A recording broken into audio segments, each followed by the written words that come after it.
Hello అండి, fish curry చేస్తున్నానండి. ఇదిగోండి కేజీన్నర చేప ముక్కలు శుభ్రంగా చేసి ఉప్పు పసుపు కారం కలిపేసి ఉంచానండి. అదిగోండి ఉల్లిపాయలు వేయిస్తున్నాను. చింతపండు కూడా నానబెట్టుకున్నానండి.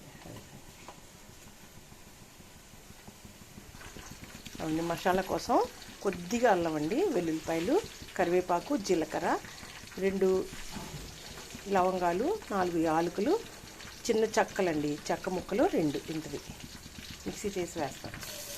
అదిగోండి ఉల్లిపాయ టమాటో మగ్గినాయండి. ఇప్పుడు చేప ముక్కలు వేస్తున్నాను. అదిగోండి కారం సరిపోలేదు, కొద్దిగా వేసాను. దానిలో కొద్దిగా చిటికెడంత మెంతిపిండి వేసానండి, కొంచెం ధనియాల పొడి వేసాను. ఇప్పుడు చింతపండు పులుసు వేస్తానండి. అదిగోండి పులుసు కూడా వేస్తానండి.